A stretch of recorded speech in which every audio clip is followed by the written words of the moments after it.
നമസ്കാരം. ശ്രീകൃഷ്ണ കഥാമൃതം ഭാഗം 794 794. ഓം ഗം ഗണപതയേ നമ. ഓം സം സരസ്വതേ സ്വാഹ. ഓം ശ്രീ ഗുരുഭ്യോ നമ. ഓം ശ്രീ രംഗനാഥ ശർമ്മണേ നമ. ഹരേ രാമ രാമ രാമ ഹരേ ഹരേ. ഹരേ കൃഷ്ണ കൃഷ്ണ കൃഷ്ണ ഹരേ ഹരേ. നാരായണ നാരായണ നാരായണ നാരായണ നാരായണ നാരായണ നാരായണ നാരായണ നാരായണ നാരായണ നാരായണ. ഓം ശ്രീകൃഷ്ണ അർപ്പണമസ്തു. ഓം ശ്രീകൃഷ്ണായ പരബ്രഹ്മണേ നമ. ഓം ശ്രീകൃഷ്ണായ പരമാത്മനേ നമ. ശ്രീ രുക്മിണി സത്യഭാമാസമേത ശ്രീ ഗോപാലകൃഷ്ണസ്വാമിനേ നമ. ശ്രീകൃഷ്ണ കഥാമൃതം ഉപാസനാകാന്ഡത്തിൽ 54-ാം സർഗം അവധൂത ചരിതം. അതിൽ 10-ാമത്തെ ശ്ലോകമാണ് പറഞ്ഞു നിർത്തിയിരുന്നത്. പാർത്തട്ടിലേതേതനുഭൂതിയും തന്നുൾപ്പൂവിലെ പുണ്യവിചാരമായി പാൽ വിശ്വേശ്വരാനുഗ്രഹ കാരണങ്ങളായി തന്നെ തീർക്കുന്നു വിവേകമുള്ളോർ. വിവേകമുള്ളവരെ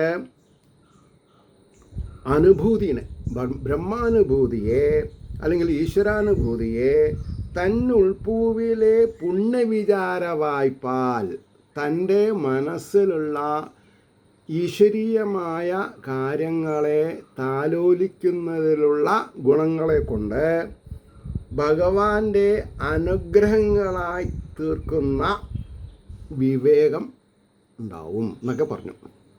ഇനി 11-ാമത്തെ ശ്ലോകം ശ്രദ്ധിച്ചോളൂ. വിചിത്രമായാളുടെ മുൻചരിത്രം ആശാവഹം. വിചിത്രമായ ഒരാളാണ് ആരെ? ശ്രീകൃഷ്ണൻ. അതാർക്കറിയാം? ഉദ്ധവർക്കറിയാം. ഉദ്ധവരാരാ? സാക്ഷാൽ ദേവന്മാരുടെ ഗുരുവായിരിക്കുന്ന വ്യാഴം ത്തിൻ്റെ ശിഷ്യൻ. അപ്പോൾ വിചിത്രമായ ആളുടെ മുൻ ചരിത്രം ആശാവഹാണ്. There will be a silver line in the horizon. ആകാശത്ത് നമ്മൾക്കൊരു വെള്ളിരേഖ ഉണ്ടാവും എന്ന് പറയണമെന്നുണ്ടെങ്കിൽ ആധ്യാത്മികമായ കാര്യങ്ങൾ കൈകാര്യം ചെയ്യാൻ സാധിക്കുന്ന ഒരാൾക്കേ പറയാൻ പറ്റുള്ളൂ. സ്വയം ചൂത് കളിച്ച് ചീട്ട് കളിച്ച് നശിക്കുന്ന ഒരാൾ എങ്ങനെ കുട്ടികളെ നീ നന്നാവിട്ടോ എന്ന് എങ്ങനെ പറയൂ? ഞാൻ പറഞ്ഞ മനസ്സിലായോ?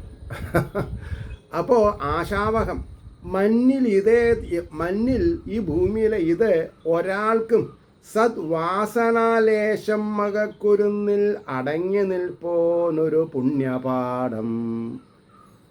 മണ്ണിലേതൊരാൾക്കും സദ്വാസനാലേശം, കുറച്ച് സദ്വാസന, നല്ല വാസനകൾ, സെൻറ്റ് പൂശിയിട്ടല്ല, ഈശ്വരീയമായ കാര്യങ്ങൾ മനനം ചെയ്യാനുള്ള സമയം കണ്ടെത്തൽ. അത് ലേശം അകക്കുരുന്നിൽ മനസ്സിൽ അടങ്ങി നിൽപ്പോനൊരു പുണ്യപാഠം. അവന്തിരാജത്തൊരു അങ്ങനെയുള്ളവർക്കൊരു ഗുണപാഠങ്ങൾ പറയാണ്. എന്താ? അവന്തിരാജത്തൊരു വിപ്രനുണ്ടായിരുന്നു വമ്പിച്ച ധനാഢ്യനായോൻ. അവന്തിയിൽ വലിയൊരു ധനവാനുണ്ടായിരുന്നു എന്ന് പറഞ്ഞു. അറുത്ത കൈക്ക് ഉപ്പ് അരുളിയിടുകയില്ലെന്നറിഞ്ഞ പേരോതും മറും പിശുക്കൻ. 5 പൈസ ഒരാൾക്ക് കൊടുക്കില്ല. കൈ മുറിഞ്ഞാൽ ലേശം ഉപ്പ് തേച്ച വേഗം നീറിയിട്ടത് ഉണങ്ങും. അതുകൂടി ആ ഉപ്പ് കൂടി കൊടുക്കില്ല. ഏതുപ്പ്? ഇന്ദുപ്പല്ല. പറഞ്ഞ മനസ്സിലായില്ലേ? അറുത്ത കൈക്ക് ഉപ്പ് അരുളിയിടുകയില്ലെന്നറിഞ്ഞ പേരോതും അറും പിശുക്കൻ. കനത്ത പൊൻപട്ടികൾ മക്കൾ പോലും കാണാതെ എങ്ങാണ്ടു കുഴിച്ചിടുന്നോൻ. സ്വന്തം മക്കൾക്ക് കൂടി അറിയാതെ കണ്ട് താൻ ഭൂതത്താൻ സ്വത്ത് കാക്കുന്ന പോലെ ഉണ്ടാക്കിയിട്ടുള്ള സമ്പത്ത് അവിടെ ഇവിടെയും സ്വർണ്ണഫലകങ്ങളിൽ അല്ലെങ്കിൽ പാത്രങ്ങളിൽ കുഴിച്ചിടണം. കനത്ത പൊൻപെട്ടികൾ മക്കൾ പോലും കാണാതെ എങ്ങാണ്ട് കുഴിച്ചിടുന്നോൻ. തേഞ്ഞുള്ള നാണ്യങ്ങൾ കൊടുത്തു കൂലിക്കാരോട് നിത്യം കലഹിച്ചിടുന്നു. ഇമാതിരി ആൾക്കാരൊക്കെ ഉണ്ട്. ചില സപ്താഹ വേദികളിൽ പോയാൽ ഈ ആചാര്യനെയും കൂടെ വന്നവരെയും പിരിച്ചുവിടാൻ വേണ്ടി അവർ കശപിശ കൂട്ടും. വിലകളൊക്കെ കൂടി, ചെലവ് ജാസ്തിയായി, അന്നദാനം വേണ്ട പോലെ ചെയ്തു, അതിനുള്ള വരുമാനം വന്നില്ല, നിങ്ങൾക്കൊക്കെ കുറച്ച് കമ്മിയായിട്ട് തരാം, അടുത്ത പ്രാവശ്യം നമുക്ക് നോക്കാം കേട്ടോന്ന് അങ്ങനെ പറയുന്ന ആൾക്കാരുണ്ട്. ഇനി അതുമല്ല, എക്സ്ട്രാ ഫണ്ട് ധാരാളം വന്നിട്ടുണ്ടാവും. 1 ലക്ഷത്തിൽ എനിക്കറിയാം, 1 ലക്ഷത്തിൽ മീതൊക്കെ വന്നിട്ടുള്ള യജ്ഞങ്ങളുണ്ടായിട്ടുണ്ട്. അവരെ ചോദിക്കും നമ്മളോട്, മറ്റുള്ളവർക്ക് എന്താ കൊടുക്കേണ്ടത്. അപ്പോൾ നമ്മളൊരു സ്റ്റാൻഡേർഡ് റേറ്റ് പറയും, അത്ര വേണോ, എന്നിട്ട് പറയും സാറിന് വേണമെങ്കിൽ സാറിൻ്റെ ഞങ്ങൾ കുറയ്ക്കണില്ല. ഞാൻ പറയും എൻ്റെ കുറച്ചാലും കുഴപ്പമില്ല, മറ്റുള്ളവരുടെ കുറയ്ക്കരുത്. കാരണം ഇനിയൊരു പ്രാവശ്യം വിളിച്ചാൽ അവർ വരില്ല, അതന്നെ. അപ്പം ഇങ്ങനെ ഈ താമരശ്ശേരി കൃഷ്ണൻ ഭട്ടതിരിപ്പാട് ഈ ശ്രീകൃഷ്ണ കഥാമൃതത്തിൽ എഴുതി പിടിപ്പിച്ചതൊക്കെ സത്യമാണ്, 100% സത്യമാണ്. അതുകൊണ്ടാണ് പറഞ്ഞത്. അപ്പോൾ പറഞ്ഞു കൂലിക്കാരോട് നിത്യം കലഹിച്ചിരുന്നു എന്നാണ്. കൂലിക്ക് വരുന്നവരെ നമ്മൾ പിഴിയാൻ പാടില്ല എന്നുള്ളൊരു കാര്യമാണ് പറഞ്ഞത്.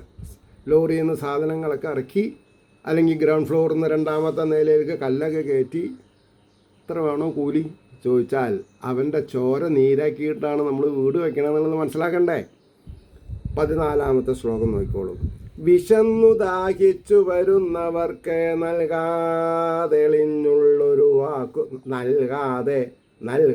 തെളിഞ്ഞൊരു വാക്ക് പോലും കൂട്ടക്ഷര. അപ്പോൾ എവിടെ നിർത്തേണ്ടതെന്നുള്ളത് എനിക്ക് ആദ്യം മനസ്സിലായില്ല. അപ്പോൾ സംഗതി കിട്ടി. വിശന്നു ദാഹിച്ചു വരുന്നവർക്ക് നൽകില്ല എന്നർത്ഥം. നൽകാം എന്ത്? തെളിഞ്ഞുള്ളൊരു വാക്ക് പോലും, ഒരു മനസ്സിന് കുളിർമുള്ളൊരു നല്ലൊരു വാക്ക് അതില്ല. അപ്പോൾ വാക്ക് പോലും ഇളം കിടാങ്ങൾക്കണിയാൻ കറുപ്പു നൂലാണ് പൊൻചങ്ങല വേണ്ട പോലും. എന്താ ഒരു ഉപമ! ഇളം കിടാങ്ങൾക്ക്, ചെറിയ കുട്ടികൾക്ക് 28-ന് വേണമെങ്കിൽ സ്വർണ്ണനൂലൊക്കെ കെട്ടിച്ചോളൂ, അത് എപ്പോഴും ശീലാക്കണ്ട. കാരണം എന്താ, അത് ഊരിപ്പോവും, അല്ലെങ്കിൽ ആരെങ്കിലും അടിച്ചു മാറ്റും. അപ്പോൾ ഒരു കറുത്ത നൂല് കെട്ടിച്ചാൽ മതിയെന്നാ. അതിന് പിന്നെ എന്താണെന്നാ പറയുക, ഇതുണ്ട്, ബേസുണ്ട്. കണ്ണ്, അതായത് കണ്ണ് കൂതി എന്നൊക്കെ പറയും. അതൊക്കെ ഈ കറുപ്പിൽ പോവും. ഇളം കിടാങ്ങൾക്കണിയാൻ കറുപ്പ് നൂലാണ് ചങ്ങല വേണ്ട പോലും. അങ്ങനെയും പറഞ്ഞിട്ട് സമാധാനിപ്പിക്കുന്ന ആൾക്കാരുണ്ട്. വേണ്ടേടമേതും ചിലവാക്കിടാതെ, അതാണ് സത്യം. എവിടെ ചിലവാക്കണം, എവിടെ പിശുക്ക് കാണിക്കണം, അതറിയില്ല ആൾക്കാർക്ക്. പിശുക്ക് കാണിക്കേണ്ടടുത്ത് ചിലവാക്കും, ചിലവാക്കേണ്ടടുത്ത് പിശുക്ക് കാണിക്കും. വേണ്ടേടമേതും ചിലവാക്കിടാതെ നശിച്ചു ലോകങ്ങൾ അയാൾക്ക് രണ്ടും എന്നല്ല, കോപിച്ചു ധനത്തിനുള്ള ഭാഗം ലഭിക്കേണ്ടവർ 5 പേരും. ധർമ്മങ്ങൾ അത് ഈ 5 പേരാരാ? അച്ഛനമ്മമാരോട് കണക്ക് ചോദിക്കരുത്. ഗുരുനാഥന്മാർക്ക് കൊടുക്കുന്നതിൽ പിശുക്ക് പാടില്ല. സമൂഹ സേവ പാടില്ല. ദേവാലയങ്ങൾക്ക് ഉള്ളതല്ല, അവരവരുടെ ചിലവിനുള്ളത് പിശുക്ക് കാണിക്കാം. എന്നാൽ അത്യാവശ്യം വേണ്ടതൊക്കെ ചെയ്യും വേണം. പരമശൈലേ ധർമ്മങ്ങൾ ചെയ്യുക നിമിത്തം അത്യുദ്ധാനത്തിനാൽ നേടിയതാകമാനം നശിച്ച് വിപ്രൻ വിലപിച്ചു മർത്യനോർത്തിയിടണം കയ്യിലതുള്ള കാലം കൈവന്ന സമ്പത്തുകൾ ഈശ്വരങ്കിലർപ്പിച്ചു വേണ്ടും വിധം ഏതൊരാൾക്കും. അതായത് അവനവൻ്റെ ചെലവിന് ജാസ്തി കാശ് വന്നാൽ എന്ത് ചെയ്യണം എന്നാണ് പറഞ്ഞത്? ഈശ്വരങ്കലർപ്പിച്ച് കൊള്ളണം എന്നാ. അത് ഞാൻ ചെയ്തിട്ടുണ്ട്. അതെങ്ങനെ ചെയ്തത്? ഗുരുവമ്പലം ശിവക്ഷേത്രത്തിൽ കഷ്ടി 1,98,000 റുപ്യ ചിലവാകുന്ന ഒരു 4 അടി വീതിയിൽ അമ്പലത്തിൻ്റെ 4 കൂറും ഇൻ്റർലോക്ക് ചെയ്ത് കൊടുത്തു. കാരണം എന്താ, ചെങ്കല്ലുകൊണ്ടുള്ള ചുമര ഫൗണ്ടേഷൻ അടക്കം അത് പെരിച്ചാഴി കുത്തിയിട്ട് മടയും എലിയും ചത്ത എലിയും പാമ്പും ചേമ്പും പറഞ്ഞില്ലേ, അതിൽ നിന്ന് രക്ഷ കിട്ടാൻ വേണ്ടിയിട്ട് പിന്നെ ഒരു പ്രാവശ്യം ഒരു അതിഗംഭീരമായിട്ട് ഒരു 1008 നാളികേരം എറിഞ്ഞ് ഒരു വേട്ടക്കരം പാട്ട് നടത്തി. 1.5 ലക്ഷം രൂപ ചിലവാ. ഗംഭീര മേളവും തായമ്പയും. 4 ആളുടെ കാര്യമുള്ളൂ, പക്ഷേ 7 ആൾ വന്നു. എന്താണ് പറയുക, അങ്ങനെ 7 ആൾക്കും വസ്ത്രവും കാവ്യമുണ്ടും തോർത്തുമുണ്ടും. എന്താ ഇതൊക്കെ പറയാൻ കാരണം, ഒരു 400 ആൾക്കാർ, എബൌട്ട് 400 പീപ്പിൾ ചുക്ക് കാപ്പിയും ഉപ്പുമാവും കഴിച്ച് ഈ നാളികേരം ഏറ് ഞങ്ങളുടെ നാട്ടിൽ അത് ഈ കുരുമ്പലത്ത് ഉണ്ടായിട്ടില്ല. അതാണ് അതിൻ്റെ പ്രസക്തി. അപ്പം നമ്മൾ ഒരു 10 ഉറുപ്പ്യ ചിലവാക്കുന്നത് സഹജീവികളുടെ സന്തോഷത്തിന്, അതന്നെയാണ് പ്രീതികരമായിട്ട്. അത് ഞാൻ മനസ്സിലാക്കിയിട്ടുണ്ട്. അപ്പോൾ ഞാൻ ചെയ്തത് ശരിയെന്ന് പറയിക്കുന്നൊരു ശ്ലോകമാണത്. ധർമ്മങ്ങൾ ചെയ്യാൻ അപ്പോൾ പറഞ്ഞു ഇതിൻ്റെ മുമ്പേ പറയുണ്ടായില്ലോ, ഈശ്വരന് കൊടുക്കണമെന്ന് പറയുണ്ടായില്ലോ. വേണ്ടയിടമേതും ചിലവാക്കിട 18ാമത്തെ ശ്ലോകത്തിൽ എന്താ, കൈവന്ന സമ്പത്തുകൾ ഈശ്വരങ്കലർപ്പിച്ചു വേണ്ടും വിധം ഏതൊരാൾക്കും. അതാണ് ആവശ്യം. പ്രസാദമാം മട്ടുപയോഗമാക്കി തീർക്കാനെഴും പുണ്യം അതൊന്നു വേറെ. നമസ്കാരം, അഞ്ജലി ബന്ധം ചെയ്ത് ഭഗവാനെ വീണ് നമസ്കരിക്കണു ഞാൻ. അത്ര സന്തോഷമുണ്ട്. അതായത് ഈ കുടുംബത്തിലുള്ളവരെന്നെ ചിലയും തൻ്റെ എന്താണെന്നാ പറയുക, താൻ ധനവാനൊന്നല്ലടോ ഇത്രയൊക്കെ ചെയ്യാൻ. ഞാൻ ധനവാനാണ്. തനിക്കെന്താ വേണ്ടത്? ഞാൻ ഈശ്വരെങ്കിൽ അർപ്പിക്കുന്നത് തുറന്ന മനസ്സോട് കൂടിയിട്ടാണ്. തനിക്കെന്ത് വേണം? ഞാൻ തന്നോട് ഒന്ന് ചോദിക്കണ്ടോ? അത് തമാശയല്ല. അങ്ങനെയുണ്ട് ചിലവർ ശരിക്കും നടക്കൊന്നും ജീവിക്കാൻ അറിയില്ല. നീയൊക്കെ ഇതിന് തിണ്ടും പകരം തിണ്ടും. അപ്പം നോക്കാൻ പറയും. ഞാൻ വിട്ടുകൊടുക്കില്ല. വട്ടൊന്ന് മുറിരണ്ട്. കാരണം എന്താ, ഭഗവാന്റെ ഉപദേശങ്ങൾക്ക് എതിരായിട്ട് ഞാൻ നടക്കൂല. അത് ഉറപ്പാണ്. അതുകൊണ്ടാണ് പറഞ്ഞത്, കൈ വന്ന സമ്പത്തുകൾ ഈശ്വരങ്കലർപ്പിച്ചു വേണ്ടും വിധം ഏതൊരാൾക്കും പ്രസാദമാം മട്ടുപയോഗമാക്കി തീർക്കാനിഴും പുണ്യം അതൊന്നു വേറെ.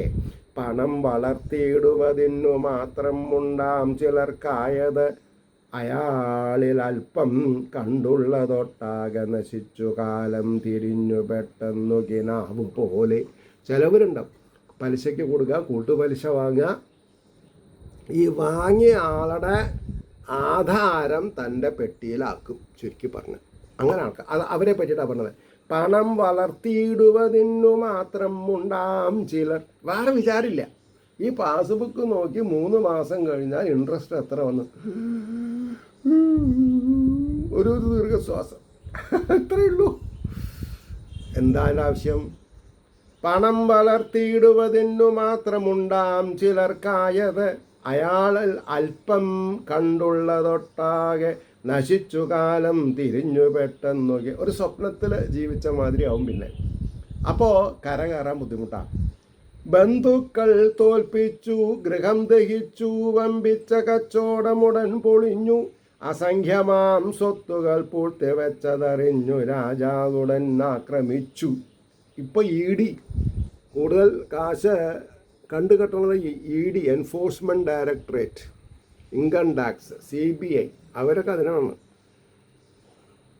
വരവിൽ കവിഞ്ഞ സ്വത്ത് ഉണ്ടായാൽ അവർക്ക് പിടിക്കാം. ടാക്സ് അടയ്ക്കാത്ത പണമാണെങ്കിൽ അവർക്ക് കണ്ടുകെട്ടാം. ബന്ധുക്കൾ തോൽപ്പിച്ചു, ഗൃഹം തികച്ചു, വമ്പിച്ച കച്ചവടം ഉടൻ പൊളിഞ്ഞ്, അസംഖ്യമാം സ്വത്തുകൾ പൂഴ്ത്തിവെച്ചതറിഞ്ഞു, രാജാവുടൻ ആക്രമിച്ചു, കടങ്ങൾ വീട്ടേണ്ടവർ നാട് വിട്ടു. കടങ്ങൾ വീട്ടേണ്ടവർ നാട് വിട്ടു. അത് സംഭവിക്കുന്നുണ്ട്. ഈ ഈസ്റ്റ് വെസ്റ്റ്, അതേമാതിരി പിന്നെ പല പിന്നെന്താ സഹാറ എയർലൈൻസുകാരൊക്കെ എന്താ ചെയ്തത്? ഗവൺമെൻറ്റിൽ നിന്ന് 1000, 1200 കോടി രൂപ കടമെടുത്തിട്ട് കച്ചവടം പൊളിപ്പിച്ചു എന്ന് എഴുതി കാണിച്ചിട്ട് രാജ്യം വിട്ടു. സുഖജീവിതം. എന്താ ചെയ്യുക? കടങ്ങൾ വീട്ടേണ്ടവർ നാട് വിട്ടു, പലേതും ആപത്തുകൾ വന്നു പെട്ടു. വിതച്ച വിത്താകെ വരണ്ടുണങ്ങി, വിതച്ച വിത്താകെ വരണ്ട് ഉണങ്ങി. അതോടെ അന്തണനാൾ കുഴങ്ങി, അതോടെ അന്തണനാൾ കുഴങ്ങി. അവസാനം വരുന്ന നാടുകളിൽ കുടിക്കാൻ വെള്ളമില്ല, പറ്റൂല്ലാതെ കണ്ട് ബുദ്ധിമുട്ടി. അങ്ങിങ്ങുതാൻ ആണ്ടുകളായടുക്കി വെച്ചുള്ളതാം ആശകളാകയറ്റ്. കുറേ കാലമായിട്ട് ഇന്നത് ചെയ്യണം, ഇന്നത് ചെയ്യണം, ഇന്നത് ചെയ്യണം. അങ്ങിങ്ങുതാൻ ആണ്ടുകളായടുക്കി, കാലാകാലമായിട്ട് അടക്കി വെച്ചിട്ടുള്ള ആശകളെയാകയറ്റു. മകൻ കയർത്താൻ അയൽവക്കമുള്ളേരണഞ്ഞു, സഭ്യങ്ങളുറക്കയോ അസഭ്യങ്ങളുറക്കയോതി. മകൻ കയർത്താൻ അയൽവക്കമുള്ളോരണഞ്ഞ് അസഭ്യങ്ങളുറക്കയോതി. ചീത്ത വിളിക്കുന്നതാണ്. പിന്നെ അതും സഹിക്കാം വിരൽ ചൂണ്ടി നന്നായെന്നോതിനാൽ താൻ പ്രിയപത്നി പോലും. അങ്ങനെയുണ്ട് പ്രിയപത്നി. ചില പ്രിയപത്നിമാർ ഉള്ളതൊക്കെ ചിലവാക്കിപ്പിക്കും. അത് വേണം, ഇത് വേണം പറഞ്ഞു. അത് ഞാൻ അപ്പോഴേ പറഞ്ഞിട്ടുണ്ട്, കാശ് ചിലവാക്കണോടത്ത് ഒരു റെസ്ട്രിക്ഷനൊക്കെ വേണം. എടാ ഇതെന്താ അത് കടിക്കണിങ്കാട്ടിലും വലുതാണ് മടയിലെന്ന് പറഞ്ഞ കൂട്ടത്തിൽ എത്ര ആൾക്കാർ അവർ നമ്മുടെ ടി വിനേക്കാളും വലുതാണ് വാങ്ങിയത്. അതുകൊണ്ട് അടുത്ത ഓണത്തിന് അവരുടെ ടി വിനേക്കാളും വലിയ ടി വി വേണം നമ്മൾക്ക്. ഇങ്ങനെയാണ് പിന്നെ മത്സരം. അതും സഹിക്കാം വിരൽ ചൂണ്ടി നന്നായെന്നോതിനാൽ തൻ പ്രിയപത്നി പോലും. ഈ കൂടെ കിടക്കണവനെ രാപ്പണി അറിയുള്ളൂ എന്നൊരു ചൊല്ലുണ്ട്. അപ്പോൾ ഭാര്യ ഭർത്താവിനെ ദുഷിപ്പിക്കുക, ഭർത്താവ് ഭാര്യയെ ദുഷിക്കുക. ഇത് രണ്ടും ഒഴിവാക്കണം. ഇത് ഒഴിവാക്കിയില്ലെങ്കിൽ ചത്തതിനൊക്കുമേ ജീവിച്ചിരിക്കലും പോലെയാവും. ആ മട്ടിലയാളുടനോതൊരാൾക്കും വേണ്ടാതെയായി തീർന്നൊരു വാർത്ത എങ്ങും പരന്നു.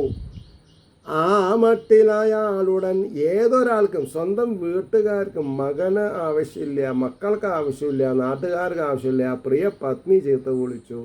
ഇനി വേണമെങ്കിൽ ഒരു മുഴം കയർ ചിലവാക്കാം എന്നുള്ള നിലയിലാണ് ആൾക്കാർ. ആ മട്ടിൽ അയാളുടൻ ഏതൊരാൾക്കും വേണ്ടാതെയായി തീർന്നൊരു വാർത്ത എങ്ങും പരന്ന് പാവം പല വീടുതോറും പഠിക്കൽ മുട്ടുന്നു. എന്തിന്?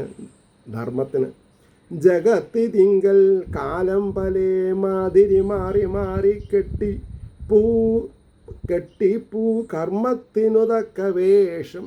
ഇതാണ് മനസ്സിലാക്കേണ്ടത്. വേറെ ഒന്നും മനസ്സിലാക്കിയതിന് ശരി. അവരവർക്ക് അപ്പം വരുന്ന എല്ലാ അവസ്ഥകളും അവരവരുടെ പോരായ്മ കൊണ്ട് വരുന്നതാണ്. മറ്റ് അച്ഛന് അല്ല, സ്വന്തം ജന്മം തന്നവരെ ചീത്ത വിളിക്കുക, ഇൻലോസ് ചീത്ത വിളിക്കുക, മക്കൾ ചീത്ത വിളിക്കുക, ഐദർ സ്പൗസ് ചീത്ത വിളിക്കുക, നാട്ടുകാർ ചീത്ത വിളിക്കുക. അതിനൊക്കെ കാരണം എന്താ? ജീവിക്കേണ്ട പോലെ ജീവിക്കാത്തത് കൊണ്ടുള്ള കാര്യം. കർമ്മകുശലത മാന്യം ഭവിച്ചാൽ അങ്ങനെയൊക്കെ വരും. കാലം പലേ മാതിരി മാറി മാറി കെട്ടിപ്പൂ കർമ്മത്തിനുതക്ക വേഷം. വിശന്നുകൊണ്ടങ്ങനെ നാടുതോറും നടന്നു വിപ്രൻ ദിവസം കഴിക്കേ. ശ്രദ്ധിക്കണം, വിപ്രനാണ്. ഒരു കാലത്ത് ധനവാനായിരുന്നു, വേണ്ട കാര്യങ്ങളൊന്നും ചെയ്തില്ല, അനാമത്തുകളൊക്കെ ചെയ്യും. എന്നിട്ട് വിശന്നുകൊണ്ടെങ്ങനെ നാടുതോറും നടന്നു വിപ്രൻ ദിവസം കഴിക്കെ എൻ പേർ വിളിച്ചന്നൊരു നാൾ മരത്തിൽ ചുവട്ടിൽ മിണ്ടാതെ അമർന്നിരുന്നാൻ.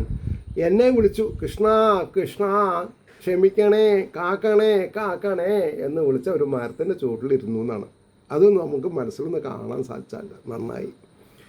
വിശന്നുകൊണ്ടങ്ങനെ നാടുതോറും നടന്നു വിപ്രൻ ദിവസം കഴിക്കേ എൻ പേർ വിളിച്ചന്നൊരു നാൾ മരത്തിൽ ചുവട്ടിൽ മിണ്ടാതെ അമർന്നിരുന്നു. എന്താ അമർന്നിരുന്നു എന്ന് പറഞ്ഞാൽ കുറ്റി അടിച്ച കൂട്ടത്തിൽ ഇരുന്നു എന്നാണ് പറഞ്ഞത്. 26 ആ അധ്യായ സർഗത്തിലെ അവസാനത്തെ അവധൂത ചരിതം അവസാനിക്കുകയാണ്. 26ാമത്തെ ശ്ലോകം കൊണ്ട് നിരന്നു പോം പാന്തർ, വഴിയാത്രക്കാരിങ്ങനെ പൈപ്പിൽ വെള്ളം പോണ കൂട്ടത്തിൽ നദിയിലത്തെ ഒഴുക്ക് പോലെ ഇങ്ങനെ പോയിക്കൊണ്ടിരിക്കുന്നുണ്ട്. മുഖത്ത് നോക്കി നിന്നിച്ചുര ചെയ്തു കേൾക്കേ, നിതാന്ത ദുഃഖത്തോട് കണ്ണിൽ വെള്ളം നിറഞ്ഞുകൊണ്ട് ഈ വിധമോദി വിപ്രൻ. അതായത് എന്താ പറഞ്ഞപ്പോ, നിരന്നു പോം പാന്തർ മുഖത്ത് നോക്കി, വഴി കൂടെ പോകുന്ന ആൾക്കാരുടെ മുഖത്ത് നോക്കി നിന്നിച്ചുര ചെയ്തു കേൾക്കേ,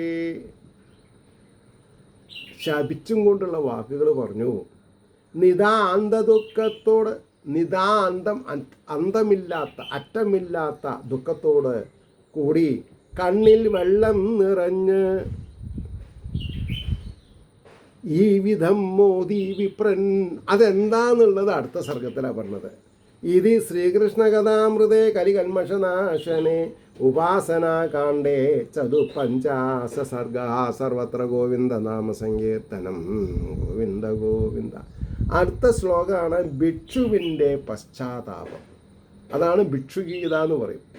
അത് നമുക്ക് അടുത്ത ദിവസം പറയാം. ഏവർക്കും ശ്രീഹരിയുടെ അനുഗ്രഹാശിസുകൾ നിർലോഭം ഉണ്ടാവട്ടെ എന്ന് ആശംസിച്ചുകൊണ്ട് നമ്മുടെ പ്രാർത്ഥന സദാസമയത്തും ലോകാസമസ്ത സുഖിനോഭാവന്തു ആയിരിക്കട്ടെ എന്ന് സ്മരിച്ചുകൊണ്ട് വാക്കുകൾ ഉപസംഹരിക്കുന്നു. നമസ്കാരം. നാളെ കാണാം.